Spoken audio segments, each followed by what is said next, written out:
নমস্কাৰ ডিডি অসমৰ এই বিশেষ অনুষ্ঠানলৈ মই উজ্জ্বল বৰাই আপোনালোকক স্বাগতম জনাইছো জয় হিন্দ এই বিশেষ অনুষ্ঠানটো আমি আজি আয়োজন কৰিছো এই কাৰণেই যে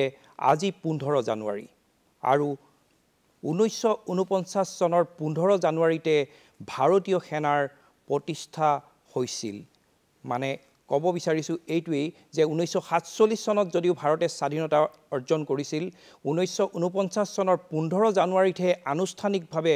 ভাৰতীয় সেনা বাহিনীক দায়িত্ব অৰ্পণ কৰা হৈছিল আৰু এই বিষয়ে আমি আজি পোনপটীয়া সম্প্ৰচাৰণত আমন্ত্ৰণ জনাই আনিছো এগৰাকী বিশিষ্ট ব্যক্তিক আমি অতিশয় আনন্দিত যে আমাৰ মাজত আজি উপস্থিত আছে লেফটেনেণ্ট জেনেৰেল অৱসৰপ্ৰাপ্ত প্ৰণৱ কুমাৰ ভৰালী ডাঙৰীয়া মই ষ্টুডিঅলৈ আপোনাক স্বাগতম জনাইছো ধন্যবাদ পুনতে আপোনাক এটা কথা সুধিব খুজিছো যে ভাৰতীয় সেনা বাহিনী প্ৰতিষ্ঠা হৈছিল 1949 চনৰ 15 জানুৱাৰীত আৰু এই দিনটো আমি ভাৰতীয় সেনা দিৱস হিচাপে পালন কৰি আহিছো আৰু আজি পুনেত ভাৰতীয় সেনা দিৱসটো পালন কৰা হৈ আছে গতিকে এই বিষয়ে অকমান ক'ব নেকি এই দিৱসৰ তাৎপৰ্য আৰু আজিৰ দিৱসটো কেনেদৰে পালন কৰা হৈছে অলপ ক'ব নেকি চাওক 1947 চনত ভাৰত স্বাধীন হোৱাৰ আগতে ভাৰত যেতিয়া ব্ৰিটিছৰ শাসনৰ অধীনত আছিল তেতিয়া ব্ৰিটিছসকলে এটা সেনা নিৰ্মাণ কৰিছিল ব্ৰিটিছ ইণ্ডিয়ান আৰ্মি হয় আৰু এই ব্ৰিটিছ ইণ্ডিয়ান আৰ্মিৰ যিসকল সৈনিক আছিল তেতিয়া যিবোৰ ক্ষুদ্ৰ ৰাজ্য আছিল সেই ৰাজ্যৰ সৈনিকসকলক লৈ এই ব্ৰিটিছ ইণ্ডিয়ান আৰ্মিটো গঠন কৰা হৈছিল ব্ৰিটিছ ইণ্ডিয়ান আৰ্মিয়ে প্ৰথম বিশ্বযুদ্ধ আৰু তাৰছতে দ্বিতীয় বিশ্বযুদ্ধ দুইখন বিশ্বযুদ্ধতে ব্ৰিটিছ সাম্ৰাজ্যৰ হৈ পেলাই পৃথিৱীৰ বিভিন্ন ঠাইত যুদ্ধত যোগদান দিছিল আৰু বহুত বীৰত্ব প্ৰদান কৰিছিল হয় যেতিয়া 15 আগষ্ট 1947 চনত ভাৰত স্বাধীন হয় সেই স্বাধীনতাৰ ঠিক প্ৰাক মুহূৰ্ততে তেতিয়া হেতু ব্ৰিটিছ ইণ্ডিয়ান আৰ্মি আছিল কিন্তু স্বাধীনতা হোৱাৰ লগে লগে সেই একেটা আৰ্মিয়ে ইণ্ডিয়ান আৰ্মি হৈ গ'ল কিন্তু সেনাধ্যক্ষজন আৰু বেছিভাগ উচ্চ পদস্থ বিষয়া তেতিয়া ব্ৰিটিছাৰ্ছ আছিল আৰু প্ৰথমজন এই জেনেৰেল যিজন আছিলে জেনেৰেল মেকডনেল লকহাৰ্ট তেখেত 1948 চনৰ 1 জানুৱাৰীলৈকে আছিলে 1948 চনৰ 1 জানুৱাৰীত যিজন নতুন সেনাধ্যক্ষ নিযুক্ত হ'ল সেইজনো আকৌ এজন ব্ৰিটিছ অফিচাৰ আছিল তেখেতৰ নাম আছিলে জেনেৰেল ৰবাৰ্ট ফ্ৰান্সিছ বুচাৰ তেখেত ৰিটায়াৰ কৰিলে 1949 চনৰ 14 আগষ্টত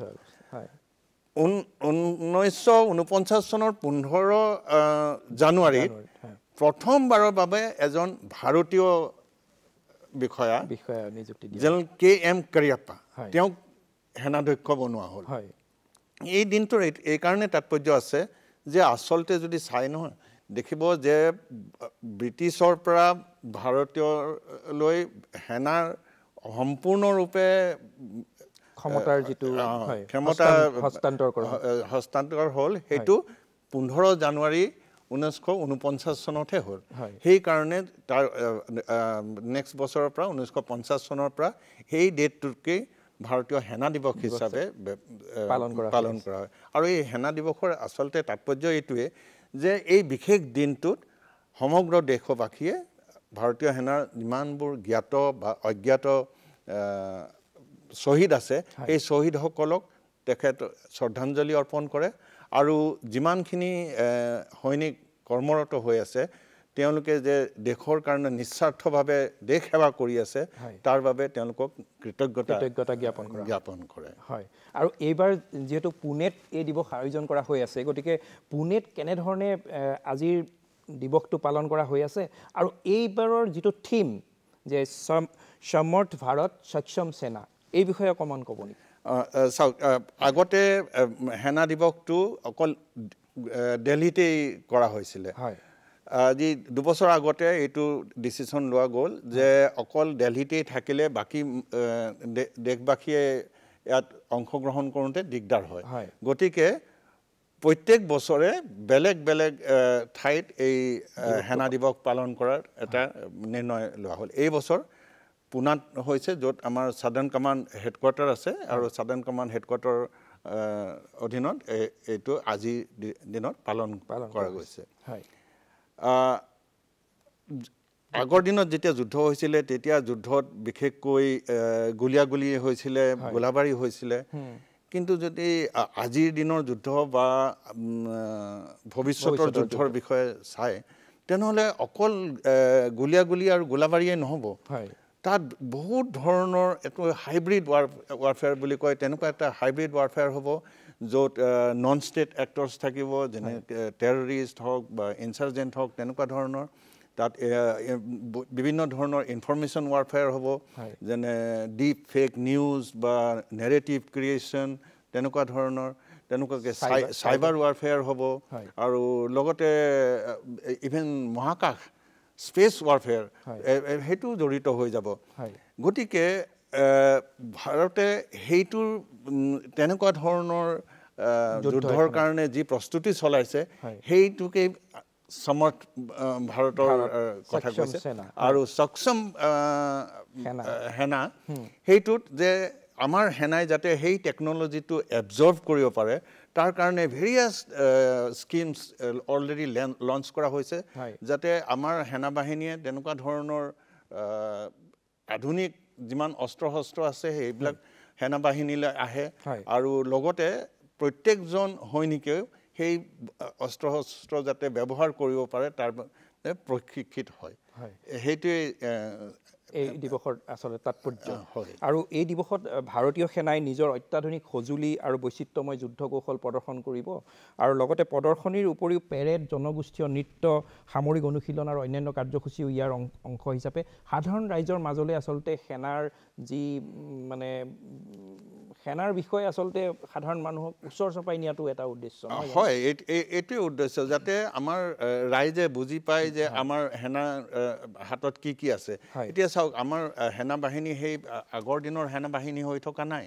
এতিয়া পৃথিৱীৰ আটাইতকৈ ডাঙৰ যিবোৰ মিছাইল আছে সেই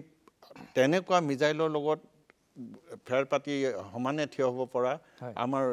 তেনেকুৱা মিছাইল ছিষ্টেম আছে আমাৰ ইণ্টাৰকণ্টিনেণ্টেল বালাষ্টিক মিছাইল আছে ক্ৰুজ মিছাইলছ আছে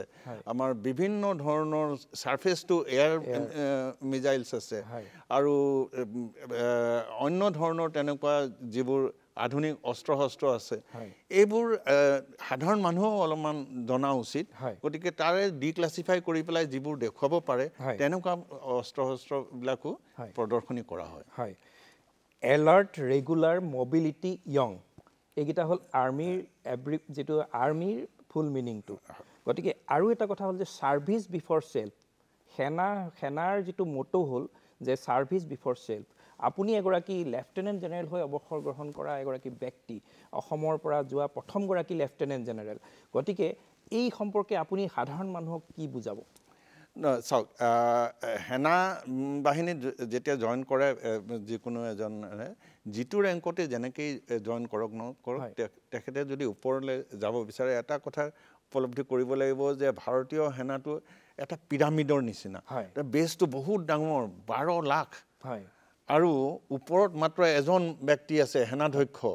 গতিকে 12 লাখৰ পৰা সেই 1 নম্বৰলৈ উঠিবলৈ হ'লে তাত বিভিন্ন ধৰণৰ প্ৰতিযোগিতাত মানুহজন সক্ষম হ'ব লাগিব তেওঁ ইমানেই বেছি পাকৈত হ'ব লাগিব যে প্ৰত্যেকবাৰে যাতে তেওঁ এই সিলেকশ্যনত পাছ হৈ যায় আৰু এনেকুৱা মানদণ্ড কিছুমান আছে যে ইমান ডাঙৰ সেনাটোক তেনেকুৱাকৈ সিলেকশ্যন কৰিবলৈতো কিবা এটা ছিষ্টেম লাগিব বৰ সুন্দৰ ছিষ্টেম আছে যে দক্ষতা কেনেকৈ দেখুৱাই মানুহজনে সেই দক্ষতাবোৰ ডিজিটাইজড কৰি পেলাই কেপচাৰ কৰা হয় মানুহজনৰ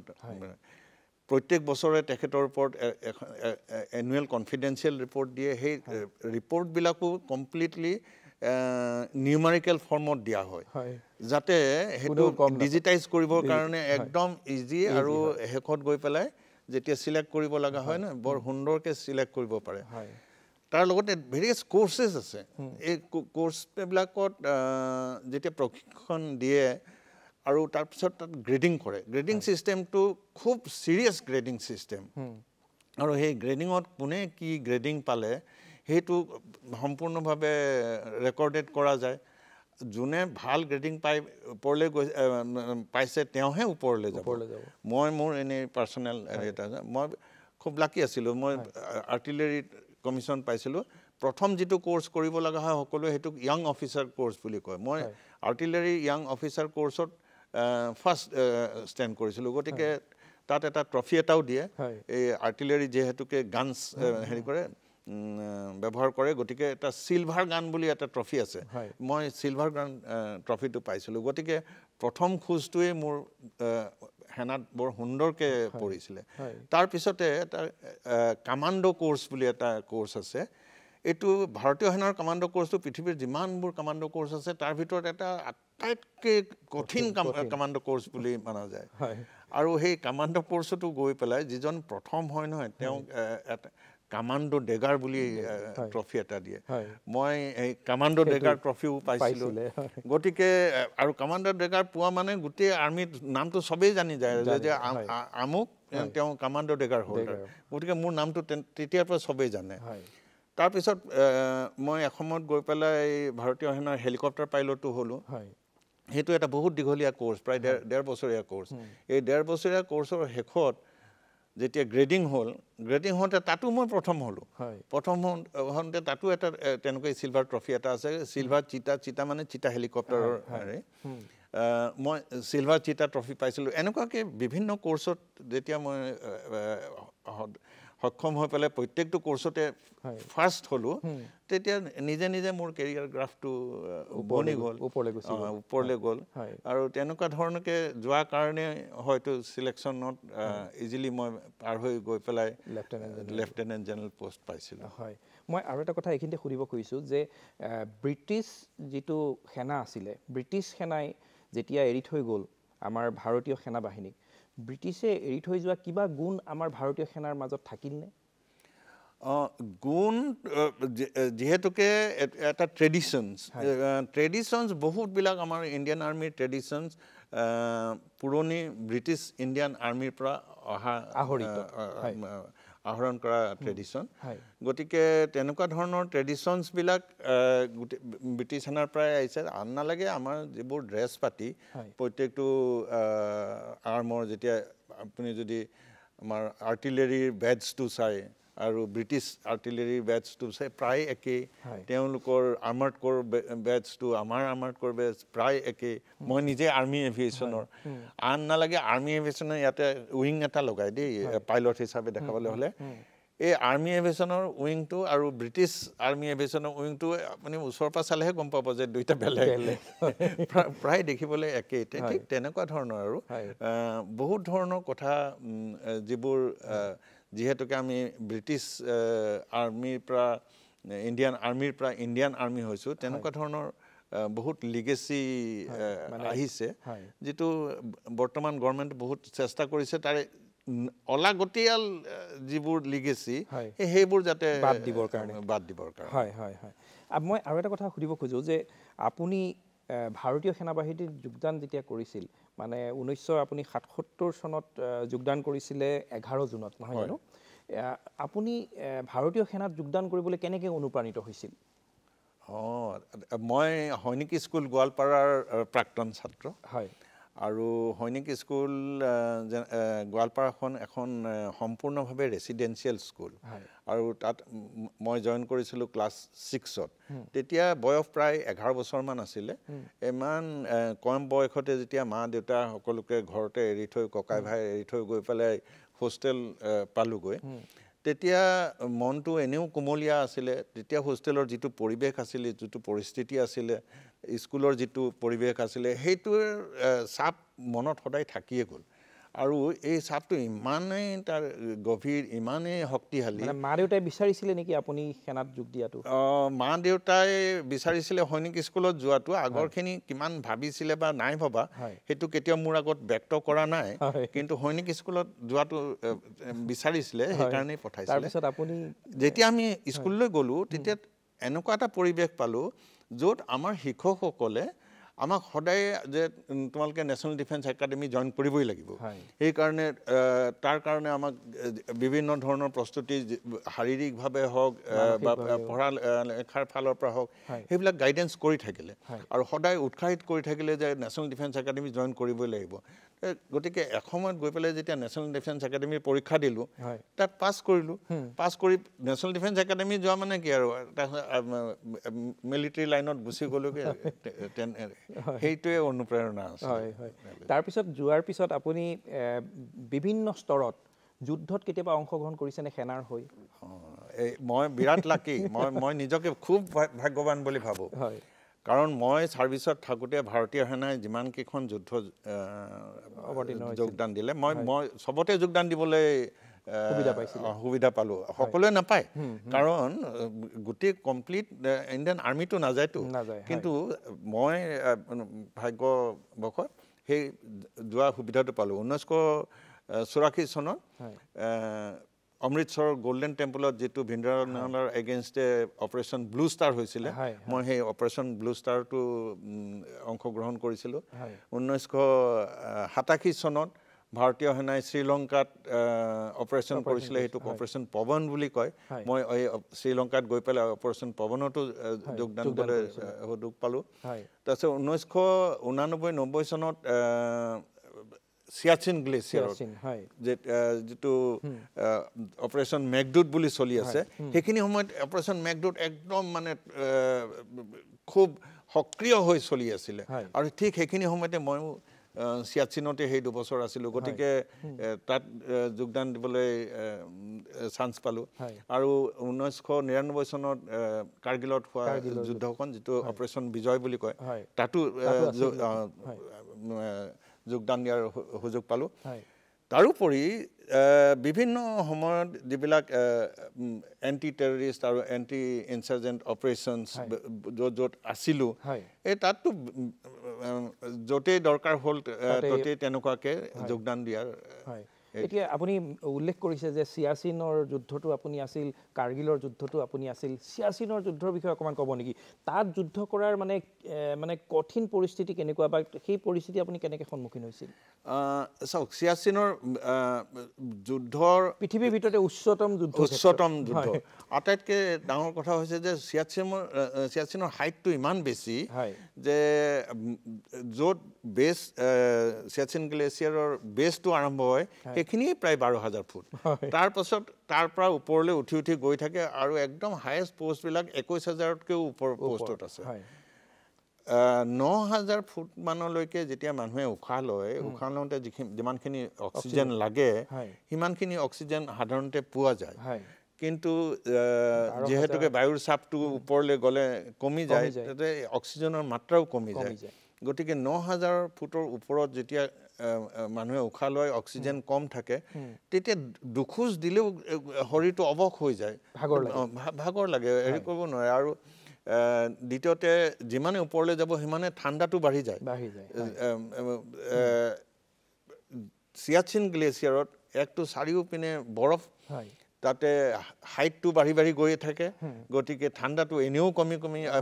আৰু মানে টেম্পাৰেচাৰটো আৰু কমি গৈ থাকে অক্সিজেন এনেও কম তাতে এডালো ঘাঁহ বন একো ক'তো দেখিবলৈতো নাই গতিকে কোনো ধৰণৰ ফটোচিনথেছিছ হৈ পেলাই যে অক্সিজেন ওলাইছে তেনেকুৱাও নাই গতিকে অক্সিজেন নাইকিয়া আৰু ঠাণ্ডা বহুত বেছি এনেকুৱা এটা পৰিৱেশত গৈ পেলাই থাকিব লগা হয় গতিকে তাত দুবিধ যুদ্ধ প্ৰথম যুদ্ধটো হৈছে প্ৰকৃতিৰ লগত যুঁজি পেলাই নিজে টিকি থকাটোৱে এটা ডাঙৰ যুদ্ধ নিজে টিকি থাকিব লাগিব আৰু তাৰপিছত শত্ৰুৰ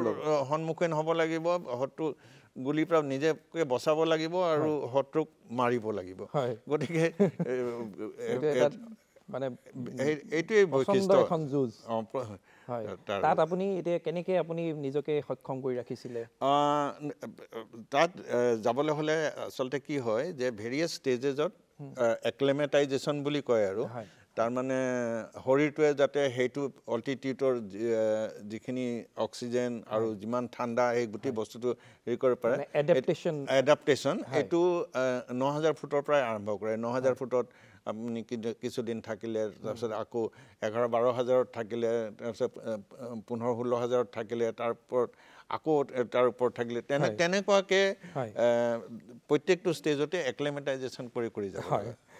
মই আৰু এটা কথা আপোনাক সুধিব খুজিছোঁ যে কাৰ্গিল যুদ্ধৰ কথা আপুনি উল্লেখ কৰিছে কাৰ্গিল যুদ্ধটো আপুনি অংশ লৈছিল সেই যুদ্ধৰ সময়ত সামৰিক অভিযানৰ মানে কি বৈশিষ্ট্য আছিল সেইটো আৰু লগতে মই আৰু এটা জানিব খুজিম যে অসমৰ জোৱানসকলৰ এই ক্ষেত্ৰত অৱদান কি আছিল মই উল্টাকৈ কওঁ প্ৰথমতে অসমৰ কওঁ হয় চাওক আমাৰ যিবিলাক ইনফেণ্ট্ৰি ৰেজিমেণ্টছ আছে ন ইনফেণ্ট্ৰি ৰেজিমেণ্টছবিলাক কিবা এখন জেগা নাইবা কোনোবা এটা জাতি তেওঁলোকৰ নামত গঠিত হয় তেনেকুৱাকৈ আমাৰ নৰ্থ ইষ্টৰ পৰা অসমৰ কাৰণে অসম ৰেজিমেণ্ট আছে আৰু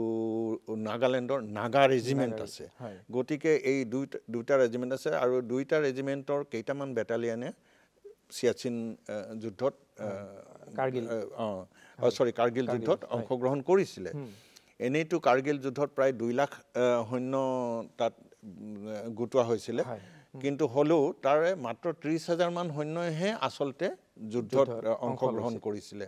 আৰু এই ৩০,০০০ মান যিখিনি অংশগ্ৰহণ কৰিছিলে তাতে আছাম বেটালিয়নো আছিলে আৰু নাগা বেটালিয়নো আছিলে তাৰোপৰি বাকী যিমানবোৰে অংশগ্ৰহণ কৰিছিলে তেওঁলোকৰ সাধাৰণতে কমপ্লিট ৰিক্ৰুটমেণ্টটো অল ইণ্ডিয়া লেভেলত হয় গতিকে সেইবিলাক বেটেলিয়নতো গোট হিচাপে নহয় কিন্তু ইণ্ডিভিজুৱেল হিচাপে আমাৰ অসম বা নৰ্থ ইষ্টৰ মানুহ আছিলে আৰু তেওঁলোকে বহুত ভাল পাৰফৰ্মেঞ্চ কৰিছিলে মই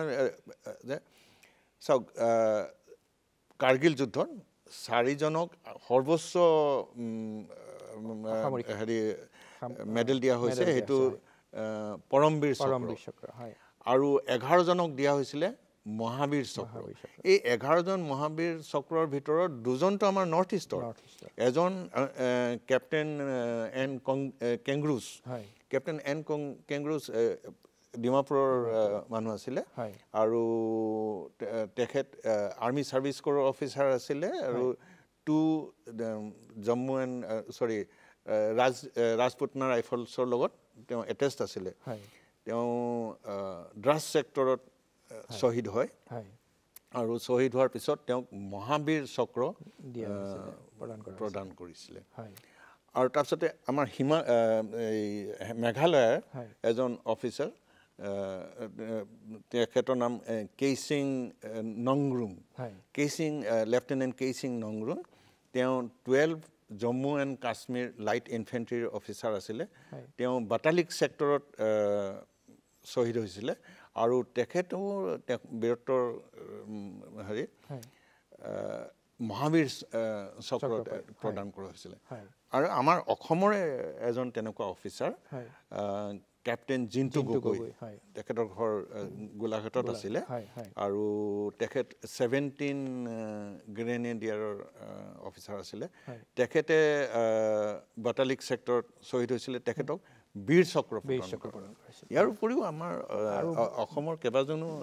শ্বহীদ হৈছে কিন্তু এটলিষ্ট এইকেইজনৰ নামকেইটাতো উল্লেখ কৰা উচিত এতিয়া কাৰ্গিল যুদ্ধৰ অকণমান বৈশিষ্ট্য কাৰ্গিল যুদ্ধৰ বৈশিষ্ট্যটো এনেকুৱা যে তাত অবৈধভাৱে পাকিস্তান সেনা আহি পেলাই যিটো নেশ্যনেল হাইৱে শ্ৰীনগৰ আৰু লেহৰ মাজত সেই নেশ্যনেল হাইৱেটোৰ কাষত থকা যিমানবোৰ শৃংগ আছিলে শৃংগৰ ওপৰত বহি গ'ল তাৰপিছত ভাৰতীয় সেনাই সেইটো ভাৰতৰ একদম সীমাৰ আমাৰ পিনে ভাৰতীয় সেনাই যেতিয়া গম পালে তাৰ পিছতহে যুদ্ধ আৰম্ভ হ'ল যে তেওঁলোকক তাৰ পৰা আমি আকৌ সেইখিনি কেপচাৰ কৰি পেলাই খেদিব লাগিব কিন্তু তেনেকুৱা এখন যুদ্ধ কৰিবলৈ হ'লে চবতকৈ ডাঙৰ কথা হ'ল যে তলৰ পৰা আৰম্ভ কৰিব লাগিব শত্ৰু বহি আছে ওপৰত প্ৰত্যাহ্বানৰ এটা এখন কাৰ্গিল যুদ্ধ যে শত্ৰু ওপৰত বহি আছে আৰু আপুনি তেওঁলোকক আক্ৰমণ কৰিব লাগিব কিন্তু তলৰ পৰা আৰু সেই পাহাৰবিলাকৰো হাইট বহুত আছিলে যে সব 10,000 ফুটৰ ওপৰত আৰু কিছুমান পাহাৰটো 15-16,000 ফুট ওখলৈকে আছিলে আৰু সেইটো এৰিয়াটো ঘাঁহ বন এইবিলাক পাবলৈ নাই গতিকে ক'ৰবাত যে ক্ৰল কৰি পেলাই বা লুকাই ঘাঁহৰ মাজেদি শত্ৰুৰ ওচৰলৈ যাব পাৰে তেনেকুৱা যথেষ্ট প্ৰত্যাহ্বানৰ সন্মুখীন হৈছিল ভাৰতীয় সেনা মই এইখিনিতে আৰু এটা প্ৰশ্ন আপোনাক সুধিব কৈছোঁ যে আমি সঘনাই এটা বস্তুৰ সন্মুখীন হৈ আছোঁ যে চীনৰ ভাবুকি মানে ভাৰতীয় সেনা আৰু চীনৰ আমি বিভিন্ন বাতৰিও পাই থাকোঁ যে চীনা সেনাই ভাৰতৰ অঞ্চলত প্ৰৱেশ কৰিছে বা অৰুণাচলক লৈ পেলাই চীনৰ বিভিন্ন ধৰণৰ আমি সতৰ্কবাণী মাজে মাজে শুনি আছোঁ এতিয়া কথা হ'ল যে চীনৰ লগত ভাৰতৰ এখন যুদ্ধৰ সম্ভাৱনা আছে নেকি বা আছে যদি কিমান সম্ভাৱনা চাওক চীন আৰু ভাৰত প্ৰথম কথা হৈছে দুইখনে পৰমাণু শক্তি সম্পন্ন দেশ গতিকে ফুল ফ্লেজেড যুদ্ধ হ'বনে নহয় আৰু দুইখন দেশৰে মানে সেনা বাহিনী যথেষ্ট বহুত ডাঙৰ বিশ্বৰ আটাইতকৈ ডাঙৰ সেনা বাহিনী চীনৰ তেওঁলোক 1 নম্বৰত আৰু চতুৰ্থ বৃহৎ সেনা বাহিনী ভাৰতবৰ্ষ ভাৰতে মানে সেই প্ৰত্যাহ্বান সহ্য কৰিব পাৰিবনে বা সন্মুখীন হ'ব পাৰিব এতিয়া চীনে আমাক আক্ৰমণ কৰিবলৈ সাহস কৰিবনে নকৰে এইকাৰণে কৈছোঁ যে চীনে যিটো তেওঁলোকৰ নেশ্যনেল পলিচি যে বাই 2050 তেওঁলোকে ছুপাৰ পাৱাৰ হ'ব লাগিব তাৰমানে এতিয়াৰ পৰা লৈ পেলাই 2050 লৈকে তেওঁলোকে ক'তো এনেকুৱা ধৰণৰ পদক্ষেপ ল'ব নোৱাৰে য'ত তেওঁলোকে হাৰাৰ চান্স আছে যদি ভাৰত আৰু চীনৰ মাজত যুদ্ধ হয় তেনেহ'লে 3টা পচিবিলিটি 1 নম্বৰ পচিবিলিটি ভাৰত জিকিব 2 নম্বৰ পচিবিলিটি চীন জিকিব আৰু 3 নম্বৰ পচিবিলিটি না ভাৰত জিকিলে না চীন জিকিলে সমান হৈ থাকিলে যদি ভাৰত জিকিলে তেনেহ'লে চীনৰ সেই সপোন ছুপাৰ পাৱাৰ হোৱাটো একদম শেষ হৈ গ'ল আৰু যদি সমান হয় তেতিয়াহ'লেওতো সেইটো চীনৰ কাৰণে আচলতে হাৰা সমানহে হ'ব মই এইখিনিতে আৰু এটা প্ৰশ্ন আপোনাক সুধিব খুজিছোঁ যে আপুনি নেশ্যনেল লেভেল ডেলিগেশ্যন লৈ পেলাই বহুতো বিদেশী ৰাষ্ট্ৰলৈ গৈছে ধৰক আপুনি ইজৰাইল গৈছিলে 2006ত UK গৈছিল 2011ত UN মিছনত কংগোত গৈছে 2005 চনত তেনে 2012 চনত আপুনি মাৰ্কিন যুক্তৰাষ্ট্ৰলৈ গৈছিল ভাৰতীয় সেনা আৰু আন ৰাষ্ট্ৰৰ মানে সেনাৰ মাজত পাৰ্থক্য কি বা অকণমান ক'ব নেকি চমুকৈ আমাৰ হাতত সময় কম এইটো কিন্তু আমাৰ সময় কম তথাপি কৈছোঁ নহয় ভাৰতীয় সেনাটোতো ব্ৰিটিছ ইণ্ডিয়ান আৰ্মিৰ পৰাই হৈছিলে গতিকে যেতিয়া ইউকেলৈ গ'লোঁ তাত দেখিলোঁ যে